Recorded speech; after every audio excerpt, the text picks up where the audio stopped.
Bonjour à tous, j'espère que vous allez très bien en cette nouvelle année 2022. Je suis ravie de vous retrouver pour cette nouvelle vidéo qui est un petit peu une vidéo spéciale, vidéo papotage où je vous raconte un petit peu toutes mes envies lecture pour cette nouvelle année.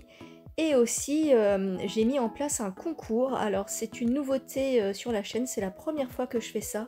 Mais aujourd'hui, j'ai envie de vous gâter. Noël n'est pas tout à fait fini.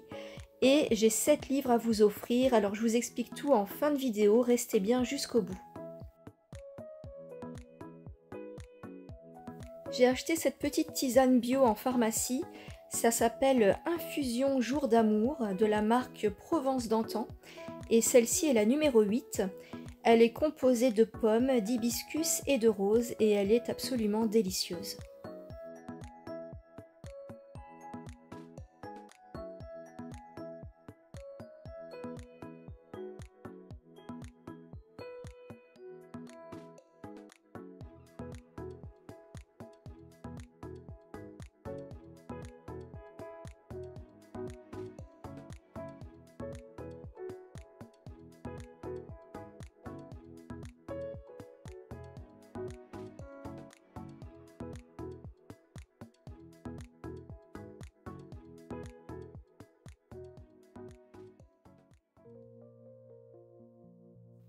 C'est l'Assommoir de Zola qui m'a accompagnée en ce début d'année, et pour l'instant je dois dire que je me régale.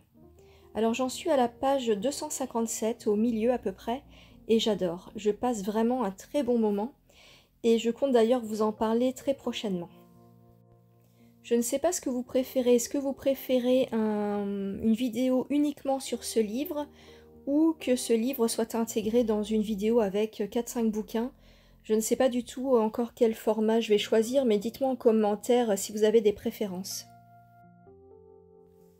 J'ai pas choisi ce livre au hasard, en fait en ce moment j'ai une envie furieuse de lire des classiques. J'ai l'impression qu'en 2021 j'ai pas mal perdu mon temps à lire des bouquins qui n'en valaient pas la peine. Et cette année j'ai vraiment envie de me concentrer sur des valeurs sûres et je me dis qu'il n'y a rien de mieux qu'un classique. Même si je pense qu'évidemment il y aura sûrement quelques déceptions aussi, mais ça minimise un peu les risques. Donc en 2022 je prévois de lire quelques Zola. C'est vraiment un auteur que j'adore et donc parmi ceux qui me font envie, il y a Nana, Au bonheur des dames, Germinal et bien d'autres encore, j'ai plus la liste en tête. Il y en a un autre qui m'intrigue un peu, c'est le Docteur Pascal, donc je pense que je lirai peut-être celui-ci très prochainement aussi. Alors dans les auteurs classiques français, j'ai envie de découvrir Balzac. J'ai peu lu de cet auteur, il y a aussi Stendhal qui m'intéresse, Flaubert. Alors je ne vous donne pas encore de titre pour l'instant parce que j'ai envie de garder un petit peu la surprise des vidéos. Si je vous dévoile tout maintenant, ce sera moins drôle. Et sinon, en classique chez les femmes, il y a Colette que j'ai envie de découvrir davantage et George Sand que j'avais lu cette année avec Pauline, que j'avais beaucoup aimé et donc j'ai envie de retenter ces autrices que j'ai aimées en 2021. Donc ça c'était pour les auteurs classiques français, mais bien sûr je m'intéresse également à la littérature étrangère et en 2022 j'ai envie de me concentrer sur les auteurs russes. Alors vous connaissez mon amour pour Dostoïevski, donc ça ne va pas changer. Je pense que cette année, je vais essayer de lire Les Frères Karamazov. C'est quand même un gros pavé, mais c'est un de mes objectifs pour 2022. Et j'espère vraiment que je vais y arriver parce que je vous avoue que ce livre me fait un peu peur. Il m'impressionne un peu. Alors, en auteur russe, il y a aussi Bulgakov qui m'a fait beaucoup rire en 2021. Donc si vous avez vu ma vidéo sur mes coups de cœur de 2021, vous savez pourquoi. Et bien sûr, j'ai envie de tenter son célèbre Le Maître et Marguerite, que beaucoup de personnes ont aimé, donc ça me donne très envie. Et puis, il y a aussi Tolstoï, un auteur vraiment...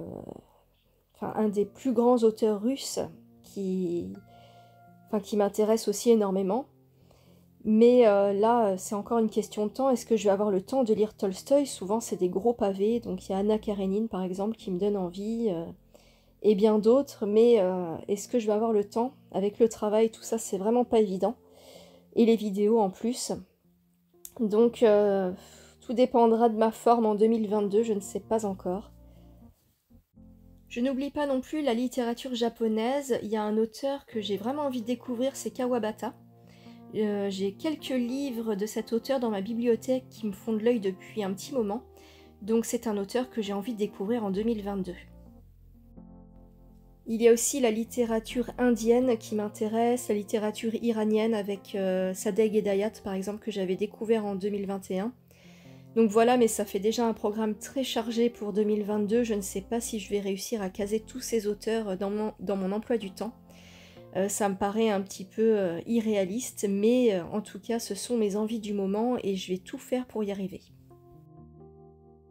Comme chaque année, je me fixe un objectif. L'année dernière, c'était 100 livres, mais je ne les ai pas atteints.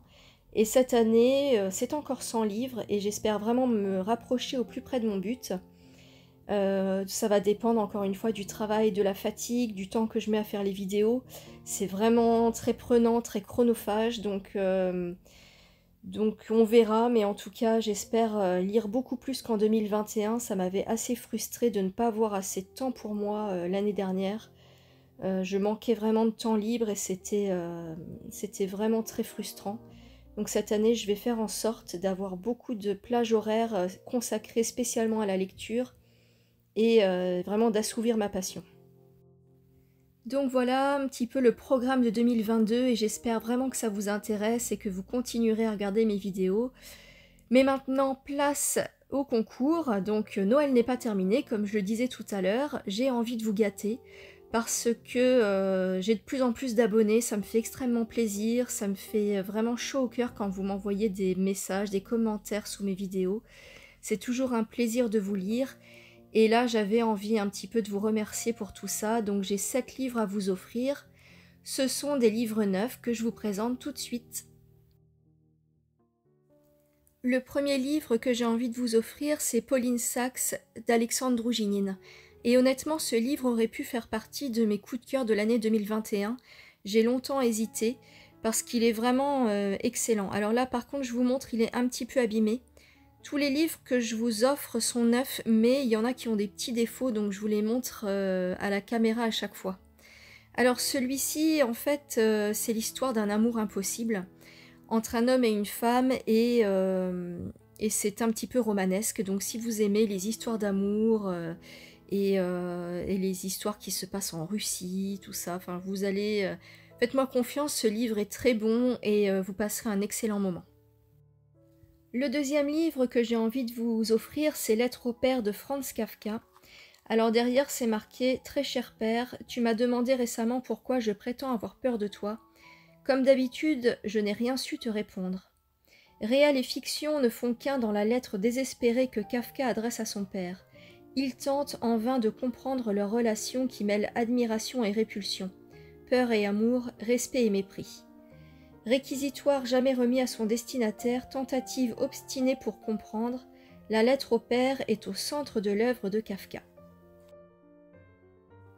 Le troisième livre, c'est Aurélia de Nerval. Une dame que j'avais aimée longtemps et que j'appellerai du nom d'Aurélia était perdue pour moi. Peu importe les circonstances de cet événement qui devait avoir une si grande influence sur ma vie. Chacun peut chercher dans ses souvenirs l'émotion la plus navrante. Le coup le plus terrible frappé sur l'âme par le destin. Il faut alors se résoudre à mourir ou à vivre. Je dirai plus tard pourquoi je n'ai pas choisi la mort. Donc apparemment l'auteur s'est suicidé et il n'a pas terminé Aurélia, donc c'est un récit inachevé. Le quatrième livre que j'ai envie de vous offrir, c'est La Chartreuse de Parme de Stendhal. Alors comme vous pouvez le voir, il est un petit peu abîmé au niveau du coin en haut à droite, mais il est complètement neuf comme les autres, je ne l'ai jamais lu. Donc voilà, il a juste un petit défaut, mais ça n'empêche en rien sa lecture.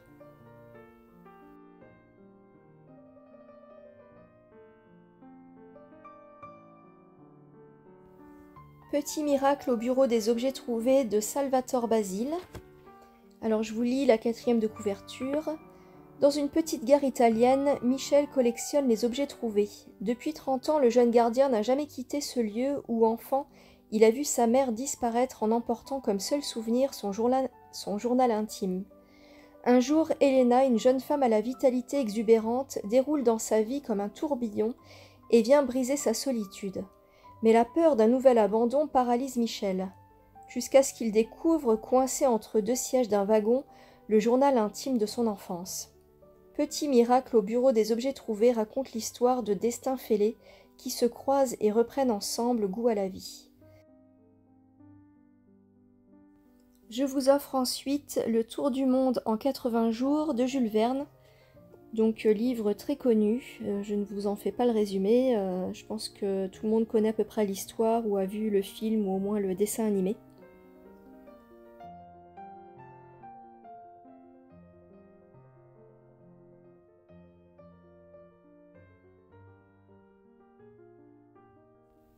Et on arrive enfin au 7e livre, c'est le livre Écorché de ma vie de Lucius Shepard.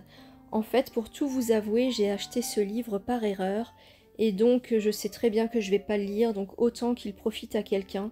Il est dans un état parfait, il est tout neuf, donc je pense que ça pourra intéresser l'un d'entre vous. J'en parle dans mon vlog Champs-Élysées, donc pour ceux qui veulent un petit résumé du bouquin. Et voilà, donc c'était le 7e livre, on a fait le tour, et maintenant je vous explique les conditions de ce concours. Place aux règles du jeu maintenant. Alors pour participer à ce concours, vous avez seulement 3 choses à faire. Premièrement, vous abonner. Deuxièmement, laisser un commentaire sous cette vidéo en m'indiquant que vous souhaitez participer à ce jeu concours. Troisièmement, vous devez m'envoyer un mail avec vos coordonnées et le livre qui vous intéresse. Alors je vous conseille de mettre 2 ou 3 livres en tout, par ordre de préférence au cas où le premier livre que vous souhaitez avoir est déjà pris par quelqu'un d'autre. Ce jeu concours se termine le 31 janvier à minuit, donc vous avez jusqu'à cette date pour participer. Et ensuite je procéderai au tirage au sort. Il est valable en France uniquement, donc malheureusement si vous habitez dans un autre pays, je suis désolée pour vous, mais vous ne pourrez pas participer. Et enfin, vous serez averti par mail si vous avez été tiré au sort. Alors je vous récapitule tout en barre d'infos si vous avez un petit doute. Et je vous souhaite à tous une bonne chance et je vous dis à très vite pour de nouvelles lectures.